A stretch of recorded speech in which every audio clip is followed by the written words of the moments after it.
வணக்கம். இது நம்ம கிச்சனில் நம்ம என்ன பண்ண போகிறோம் அப்படின்னாக்க எல்லா காயும் கதம்ப காய்கள்லாம் போட்டு அரைச்சி விட்டு புளி இல்லாத ஒரு கூட்டு பண்ண போகிறோம். இதுக்கு என்ன பைத்தம் பருப்பேன் நான் நைட்லாம் குழவா வேக வச்சு வச்சுட்டுருக்கேன்.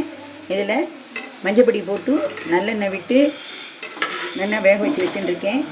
இப்போ நான் இதுக்கு முருங்கைக்காய், வாழைக்காய், இதில் ஏதாவது இந்த சுண்டல் வெரைட்டிஸ்லாம் நீங்கள் ஊற விட்டு போடுறதுன்னா போட்டுக்கலாம். நைட்டே ஊற வச்சு போட்டுட்டேன்னா நல்லா வெந்துடும்.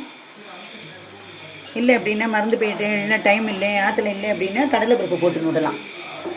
அதுக்கப்புறம் சேனக்கிழங்கும் இந்தமாரி நறுக்கி மண் போட்டு அழும்பி நறுக்கி அதையும் போட்டுண்டாச்சு. அப்புறம் இது கூட இது தக்காளி நல்லா ஒரு 2 தக்காளி போட்டுருக்கேன். இதே நான் 1 பாட்டில் செய்ய போகிறேன். அதனால் சாமான்கள்லாம் வறுத்து அரைச்சி விட்டு பண்ணணும். அதை வறுத்துப்போம். நம்ம இன்றைக்கி என்னென்ன சாமான்லாம் வறுக்க போகிறோம் அதுக்கு அப்படின்னாக்க ஒரு நீட்ட மிளகா வத்தல் 1, 2 குண்டு மிளகா வத்தல். உங்கள்கிட்ட காஷ்மீரி சில்லி இருந்தால் அதில் 2 போட்டுக்கோங்க. தனியாக 1 டேபிள் ஸ்பூன் வச்சுட்டுருக்கேன். மிளகு 1/2 டீஸ்பூன் வச்சுட்டுருக்கேன்.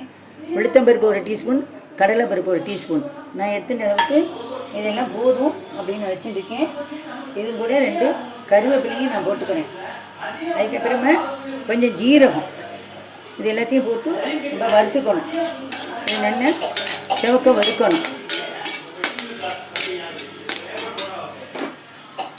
இதோட நல்லா செவக்க வறுக்கணும். வறுத்துட்டு பார்ப்போம். இப்போ நான் நல்லா வறுத்துட்டேன். இப்போ இது கூட தக்காளியும் போட்டு வறுத்துக்கணும். நம்ம தக்காளி நல்லா வதங்கி வரணும். இப்போ நம்மளுடைய தக்காளி வதங்கின்றது இந்த கூட்டுக்கு இந்த பேஸ்ட்டுக்கு இதுக்கு தேவையான உப்பை நான் இப்போவே போட்டுட்டேன். இதுலேயே இதுக்கு தேவையான மஞ்சள் பொடியும் போட்டுக்கலாம். அப்புறம் கொஞ்சமாக இதுலேயே ஒரு அளவுக்கு ஒரு டேபிள் ஸ்பூன் அளவுக்கு சாம்பார் பொடி போட்டுக்கலாம். அப்புறமே இந்த 2 டீஸ்பூன் அளவு தான் எடுத்து போட்டுருக்கேன். டீஸ்பூன்னா 2 டீஸ்பூன் அளவு வரும்.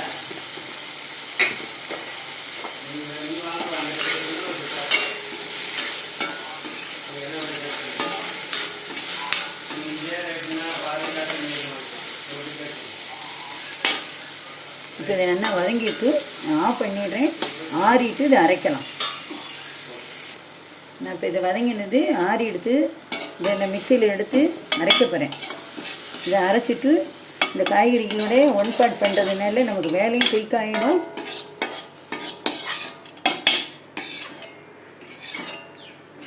அது ஒட்ட எல்லாத்தையும் வறுத்து எடுத்துடணும்.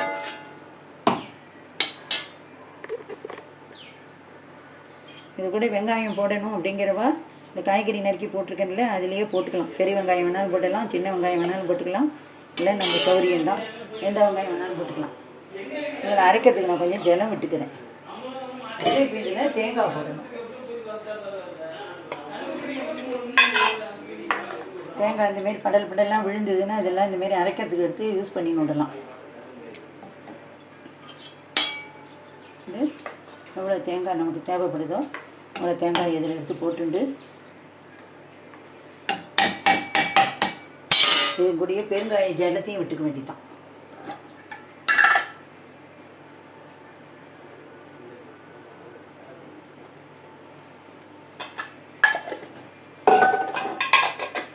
விட்டுண்டு இது என்னென்னா ஒரு பேஸ்ட்டை அரைச்சிட்டு காட்டுறேன்.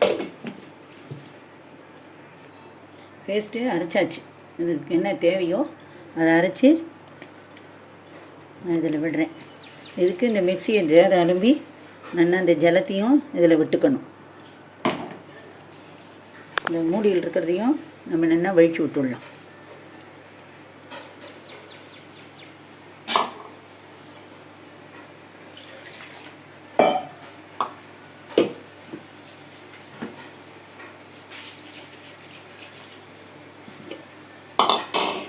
இந்த ஜலத்தை விட்டுக்கிறேன். கூட்டுக்கு இன்னும் கொஞ்சம் ஜலம் தேவைப்படுறதுனால இந்த மிக்சியிலே நான் அலம்பி விட்டுடுறேன்.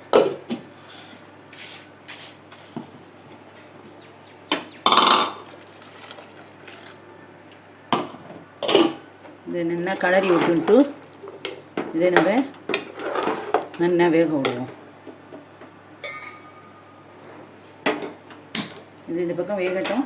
இந்த பக்கம் இதுக்கு நம்ம தாளித்து கொட்டின்னு விடலாம். நான் இப்போ இருப்பு சட்டியை சுட வச்சுருக்கேன். அடுப்பில் வச்சுருக்கேன். இதை இப்போ தாளித்து கொட்டுறதுக்கு தேவையான எண்ணெயை நான் விட்டுக்கிறேன். நான் இதெல்லாம் முழுக்க நல்லெண்ணெயில் தான் பண்ணுறேன். தேங்காய் எண்ணெயில் விருப்பப்பட்டவா தேங்காய் எண்ணெயில் பண்ணிடலாம்.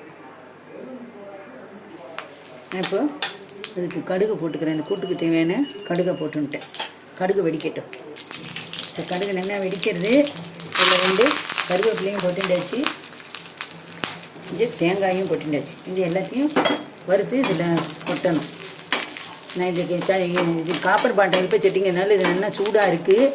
அதனால் நான் இப்போ ஆஃப் பண்ணினேன். இப்போ மறுபடியும் வந்து இது சிம்மில் வச்சு வறுக்க போகிறேன். சிம்மில் வச்சு வரும்போது இல்லாட்டி தேங்காய் கருகி போயிடும்.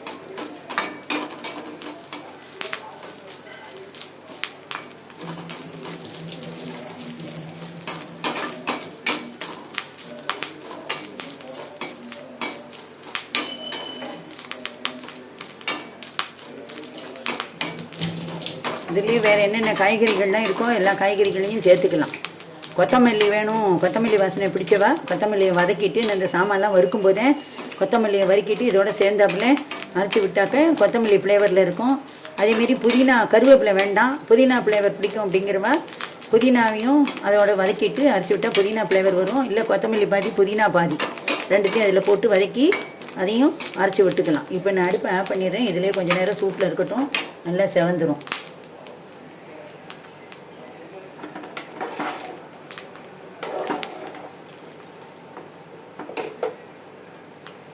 நம்ம இப்போ இதை வந்து தாளித்து அதில் கொட்டிடலாம். நான் இப்போ இந்த வறுத்து இதில் இதில் கொட்டியாச்சு.